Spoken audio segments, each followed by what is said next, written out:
This is Eddie Hearn, Matchroom Boxing. You're watching Sporting Icons. You don't need to be anywhere else. Now, I noticed this article last night and this morning. There seems to be quite a few of them. So the momentum on this story has picked up quite a lot, which is Deontay Wilder and Kubrat Pulev are refusing to step aside. So in other words, they're saying that Fury versus Wilder Part 3 will happen and Pulev versus Joshua will happen. And this coming from both sides. Shelley Finkel for Deontay Wilder and for Kubrat Pulev, some guy called Gosvez, who's a owner or manager of Epic Sports and Entertainment. Now, we're going to start off with Kubrat Pulev. Now, I don't mind, at the end of the day, if you're a mandatory and if you've been waiting for a world title shot and that's what you want, and you really believe you're going to defeat the champion, in this case, Anthony Joshua, you could probably say fair enough if you don't need the money. Now, the thing is that Kubrat Pulev's co-promoter is saying is that, first of all, we have a watertight contract, which is fair enough, he does, and Anthony Joshua is looking for ways to avoid Kubrat Pulev. I mean, that's just madness. I don't know why these people come out with such stupidity, because it makes them look pathetic, especially when you look at the facts. That's what we deal here. We're dealing facts. And the facts are that Kubrat Pulev was the one who pulled out of the Anthony Joshua fight way back when. He had some kind of injury. I forget, was it his shoulder or his bicep or something like that. And he pulled out the fight, which is why Joshua ended up taking on Carlos Takam at the time. And then the lead up to that fight as well, Kubrat Pulev was saying, well, I don't really know if I should be taking this fight. I don't think that 10 weeks is like enough training. I need 16 weeks for this kind of fight. And he kept making all kinds of excuses. And he was giving off the impression he never actually wanted to fight. He was even blaming his team at the time, which was Calais and Nissa Sauerland, Team Sauerland, saying how they're not really talking to him. He didn't know that he was going to be the mandatory and he was supposed to be fighting Joshua next. Yet the whole damn world knew except the one who was fighting, right? Which is weird. And previously to that, Anthony Joshua offered Kubrat Pulev a voluntary shot at the title as well. But Kubrat Pulev wanted to go fight for the European title, which is why Anthony Joshua ended up fighting Eric Molina. That was supposed to have been Kubrat Pulev at the time. Pulev was given first refusal, but he wanted to go fight for the European title. So when you look at who is avoiding who, it's pretty obvious who's avoiding who. It's pretty obvious that Joshua is not looking to avoid Kubrat Pulev. Inside the ring, there's nothing wrong with Kubrat Pulev. He's a very, very dangerous guy. He's arguably got the best jab in the division right now and a pretty decent right hand. He's very experienced, a very good amateur, and of course, former kickboxer. And in Bulgaria, he's a superstar. But with Kubrat Pulev, just look at his resume. Ever since he lost to Vladimir Klitschko, he hasn't really fought anybody that will make you go, ooh, that was good. Oh, that was a quality name, that one. You don't really see it. Even recently, he's been fighting like the Bogdan Dinus of the world and other guys that we've never heard of. Bearing in mind that Bogdan Dinu lost to Big Baby Jaramillo the fight before. So he's not one for risking his position. He never has been. So when it comes down to potential step-aside money, Pulev is the kind of guy that would take step-aside money. And if you're a fighter and you're in it for the money, of course, prize fighting, especially when you're at his kind of age, when maybe you're looking to retire in like the next year or two or whatever it may be, you need to try and make as much money as you possibly can.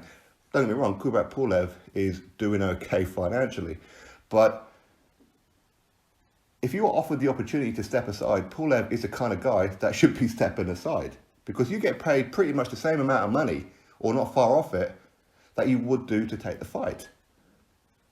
So when you eventually do get your fight, you're pretty much getting paid twice, aren't you?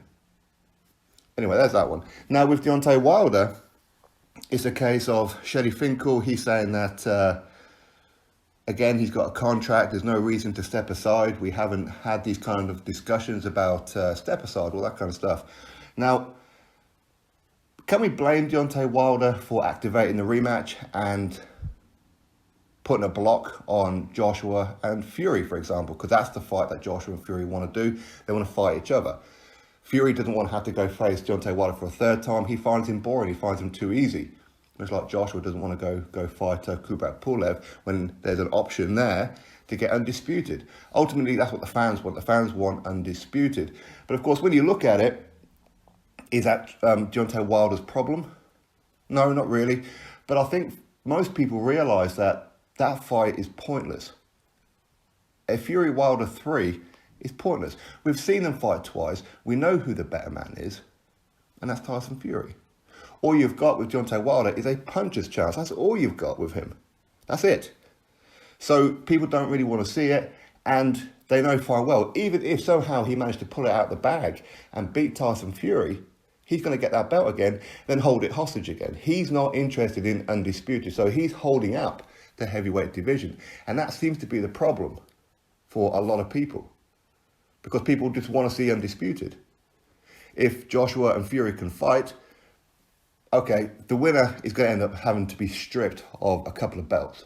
There's no way that they can keep them because all the mandatories are coming in at once right now. You've got Dillian Whyte for the WBC, Kubrat Pulev for the IBF, and Alexander Usyk currently for the WBO. The only one that's kind of okay at the minute is the WBA. So the winner of Joshua Fury is going to end up getting stripped. Regardless of a rematch clause or anything, the winner will get stripped of something, okay? So there is complications with that one, but fans don't care about that. They just want to see an Undisputed, and if the belts get vacated or stripped or whatever it may be, then so be it. We've seen an Undisputed champion within our generation. That's what people want to see. And Wilder, he's been holding up that WBC belt for like 5 years. Look who it is that he's been fighting. He's been fighting absolute bin men. He really has. So when you look at it, yes, Wilder should step aside. Bearing in mind, he got an injury against Fury the last time around, allegedly. I don't quite know how he injured his arm, because he didn't throw anything to have injured his arm, unless, of course, he hurt it when he was being bounced up and down off the canvas. I don't know. But he's saying that he's in recuperation, he's recovering from surgery and all this, that and the other. So the longer that he stays out of a training camp, or the longer that he stays away from Fury, where he can just fully rest his arm and get it back to 100% and maybe go fight what he usually does, go fight a gatekeeper or a journeyman.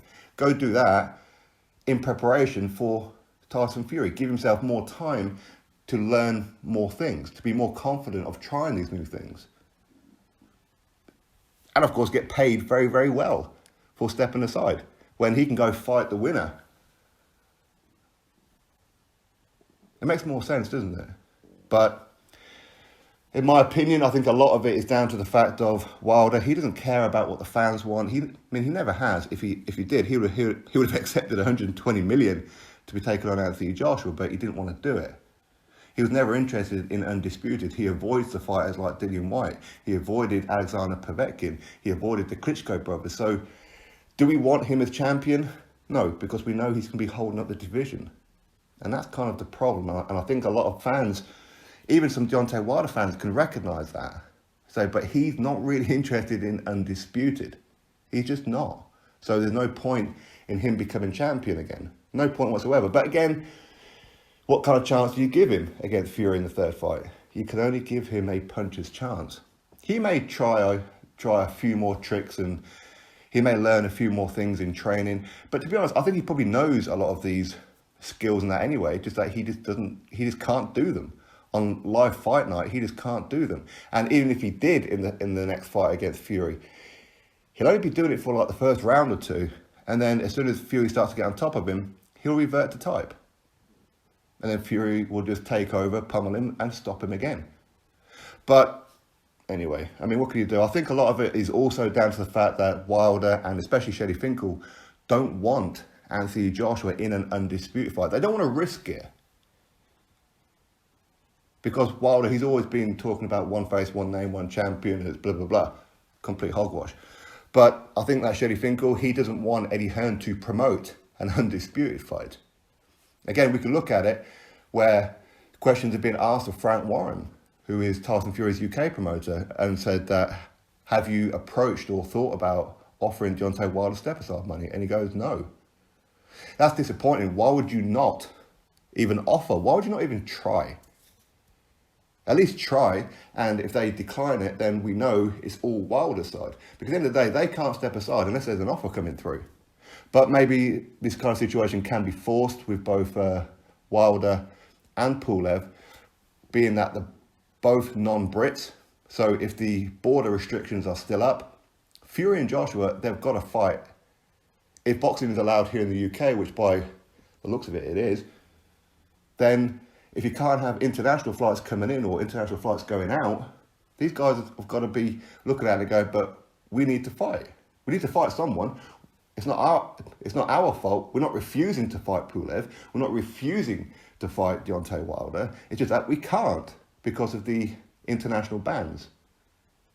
We've got to earn a living. We've got to feed our families. I mean, they can go down that route. They don't need the money, but they can go down that route if they ever went to court and they'd win it. Because you can't just be sitting on the sidelines for something that's not your fault. So why not just fight each other in the meantime? But anyway, that's my thoughts on it all. Of course, you drop me yours. Wilder and Pulev are currently refusing to step aside. Is it because they haven't had an offer to step aside yet? Maybe. Maybe. Drop your thoughts below. Click thumbs up, subscribe. Catch you all on the next video.